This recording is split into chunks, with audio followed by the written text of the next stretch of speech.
Hello, classmates. Welcome to my discussion on Chapter 9, Gendered Close Relationships. I'm going to begin by looking into what I think is a captivating topic, the dynamics of communication in same-sex relationships and friendships.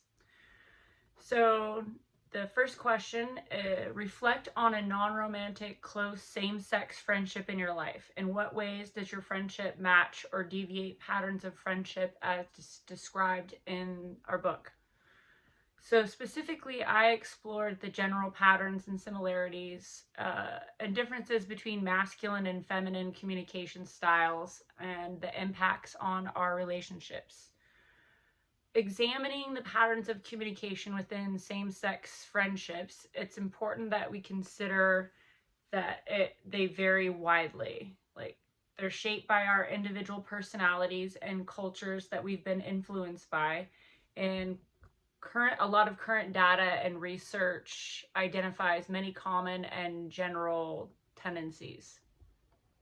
On page 176 in our text, it highlights there are gender differences in how individuals typically build friendships and interact within them.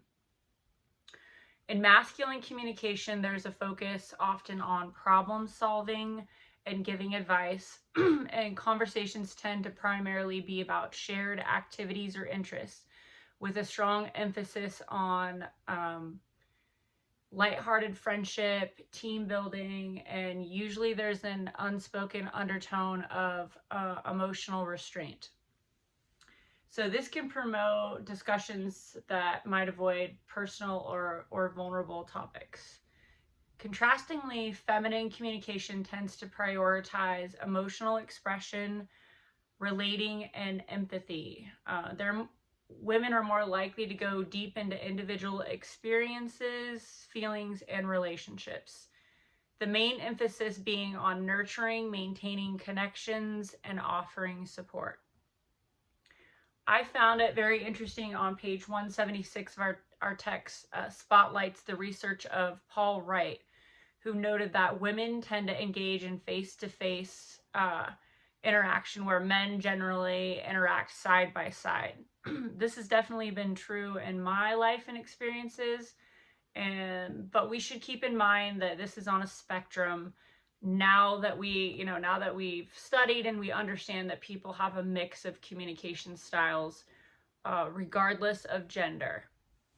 These general patterns, they offer keen insights into how we interact in our same-sex friendships.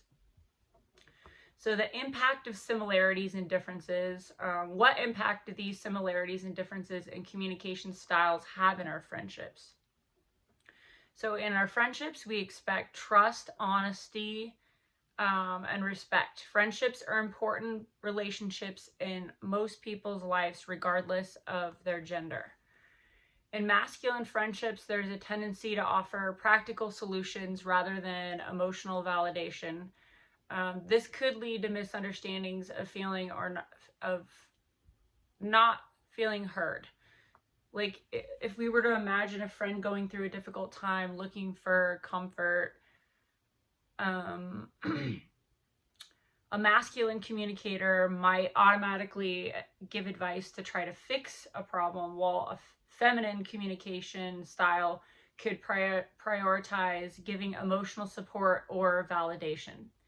Neither is necessarily appropriate or correct, right or wrong, but an opposite communication style could create issues if not navigated with insight and sensitivity.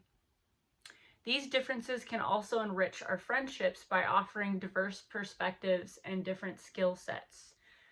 I would think a blend of masculine and feminine communication styles promotes a dynamic and balanced exchange of ideas, strengthening the trust and understanding between friends. In the end, whether we communicate in a more masculine or feminine manner with our same-sex friendships, what truly matters is the willingness to actively listen and support each other. By acknowledging and honoring these differences, we'll have more fulfilling relationships that are built on mutual respect and appreciation.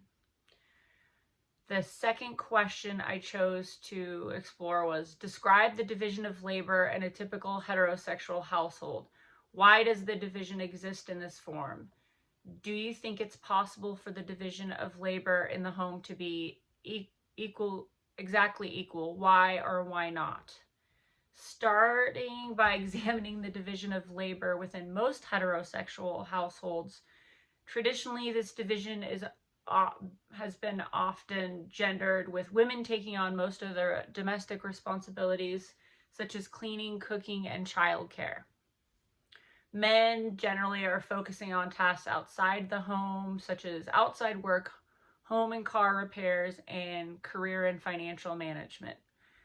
The division of labor often has roots in societal norms and expectations that have evolved since the beginning of time. Historical gender roles, cultural influences, and economic factors have all been crucial in shaping these dynamics. For many couples, I would think the division has been mostly unconscious and inherited generationally. Why does the division of labor exist in this form? I believe there are several factors that simultaneously influence this. Most significantly, traditional gender roles, which have been dictated through societal expectations regarding men and women's duties within the home. These roles have been reinforced through cultural norms, education, and our mainstream media, shaping the masses and our perception of what is considered normal or appropriate behavior for each gender. There's also the issue of our daily routines and convenience. In most living arrangements, the division of labor reflects each person's preferences, strengths, and availability.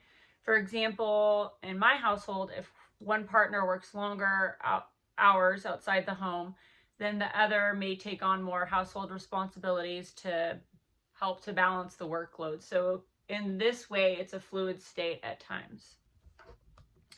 Is equal division possible? So the big question is it possible for the division of labor in the home to be exactly equal? In theory, yes. In an ideal world, which we don't live in, household tasks would be shared equitably regardless of gender, both partners contributing equally to maintaining the household. However, in practice, achieving perfect equality can be challenging. Despite progress towards gender equality in many areas of our society, it's deeply ingrained within our attitudes and expectations regarding gender roles, and it still has an influence on our behavior within our own homes. Unconscious biases, societal pressure, and individual preferences all impact how responsibilities are divided. While the division of labor in heterosexual households may be deeply tied to traditional and societal norms, it's not set in stone. We can challenge stereotypes and communicate openly with our partners and share the work based on individual strengths and shared preferences. We can work towards a more balanced arrangement within our homes if we communicate, if we keep an open mind. And this communications course has really opened my mind into a whole new realm, and we should continue striving for equality and mutual respect in all aspects of our lives. We should keep the conversation going. Reflect on non-romantic, close, same-sex friendships in your life. In what ways do your friendships match or deviate patterns of friendship described in the book? So I'll share a personal reflection on a non-romantic, close, same-sex friendship in my life. I have a very close friend, Deidre. We've been friends for 32 years, and our bond is one of the most cherished relationships in my life. We've had late night chats, adventures, we've shared countless moments of laughter, support, and growth, growing up together and now growing older together. What sets our friendship apart is the depth of understanding and acceptance we have for each other. We've weathered life's storms together. We've celebrated victories, and we always offer solace during challenges. Our connection transcends superficiality because it's rooted in mutual respect, humor, and genuine affection. How does our friendship match or deviate from patterns described in our text? Well, I would say in many ways it aligns with the fundamental qualities of close friendships: trust, reciprocity, and emotional intimacy. On page 176, our book states that the majority of women regard talk as the primary way to build and enrich friendships. We share a powerful sense of trust, knowing that we can confide in each other without fear or judgment. Our friendship flows with an exchange of energy, both of us giving and receiving support. Most importantly, there's a deep emotional intimacy within our connection, and we always keep a sense of humor, which allows us to be vulnerable and authentic with each other. There are also aspects of our friendship that I believe deviate from traditional patterns described in our book. For instance, while the book may outline certain gendered communication styles or expectations within same-sex friendships, our friendship defies some of those stereotypes. We communicate very bluntly and honestly without conforming to predefined rules or norms.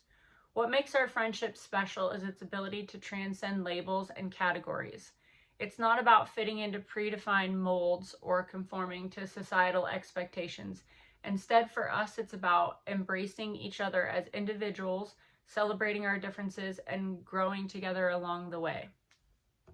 So cheers to Deidre, my best friend, and to all the non-romantic, close, same-sex friendships that enrich our lives in countless ways. I will continue to cherish and nurture our bond, embracing the beauty of genuine heart connection. Thank you for joining me in my reflection on Chapter 9, and I hope it inspires you to cherish the meaningful connections in your own life and to celebrate the unique bonds that make each friendship and relationship special. Take care and keep your friendships flourishing. They sustain our souls. Thank you.